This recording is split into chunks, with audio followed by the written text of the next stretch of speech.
নারীদের জন্য নিরাপদ ক্যাম্পাস গড়ার আগ পর্যন্ত আমরা থামবো না, আমরা আমাদের লড়াই চালিয়ে যাব।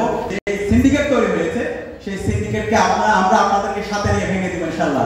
ট্রিটমেন্ট কেন্দ্রিক অথবা যে কোনো সমস্যায় আমরা ঢাকা বিশ্ববিদ্যালয় কেন্দ্রীয় ছাত্র পরিষদ আপনার আপন পরিবারের সদস্যরা যেভাবে পাশে থাকে, আমরা কথা হচ্ছে আপনাদের পাশে আমরা থাকবো ইনশাআল্লাহ। সেটা হলো ইমার্জেন্সি ছিল 2 তলায়, আমাদের সারা বিশ্বের মধ্যে মনে হয় একমাত্র মেডিকেল সেন্টার যেটা ইমার্জেন্সি 2 তলায়, রোগীদের নিতে নিতে সে মারা যাবে। তো আমরা আশা করে এই সিন্ডিকেটকে আইডেন্টিফাই করেছি, যে প্রবলেমগুলো ছিল সেগুলো আইডেন্টিফাই করেছি, এবং এর আগেও আমাদের স্বদেশ শিক্ষকরা এটা নিয়ে কাজ করছিল, বিভিন্ন স্টেকহোল্ডার কাজ করেছিল। তুরস্কের একটি চ্যারিটি অর্গানাইজেশন টিকা তারা কাজ করেছে।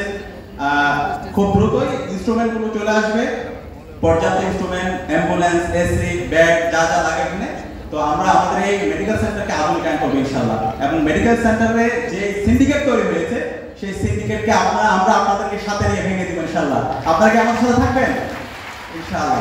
এবং আমরা আশা করবো এর সাথে আপনাদের মানে হচ্ছে যে কোনো ধরনের ট্রিটমেন্ট, অনেক ক্ষেত্রে আমাদের ডাক্তারদের আসে, আমাদের ভালো লাগে, আমাদের বোনদের অনেক আত্মীয় স্বজনের অথবা আমাদের মায়েদের ট্রিটমেন্ট কেন্দ্রে সহায়তা দরকার।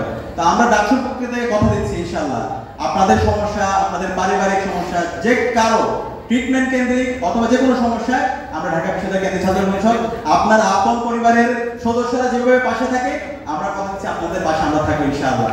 এবং একই সাথে আমাদের আরেকটি হচ্ছে ইস্তেহার ছিল সেলফ ডিফেন্স নারীদের জন্য। তো ইতিমধ্যে আমরা শুরু করেছি, আমরা আশা করব আপনারা আসবেন। আমাদের মোনামি ম্যাম আমাদেরকে উনিও হচ্ছে উপস্থিত থাকার ব্যাপারে তিনি আমাদের সাথে তিনি হচ্ছে আগ্রহ প্রকাশ করেছেন।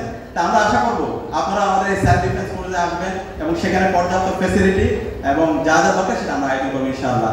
সব মিলিয়ে আমাদের যে কমিটমেন্ট, নারীদের জন্য নিরাপদ ক্যাম্পাস গড়ার আগ পর্যন্ত আমরা থামবো না, আমরা আমাদের লড়াই চালিয়ে যাব। সে যাত্রা আমরা আশা করছি আপনারা আমাদের পাশে থাকবেন, আমাদেরকে পরামর্শ দিবেন। আমরা যদি কোনো ভুল করি সেই ভুলগুলো আপনারা আমাদেরকে শুধরে দিবেন। সবাইকে অসংখ্য ধন্যবাদ।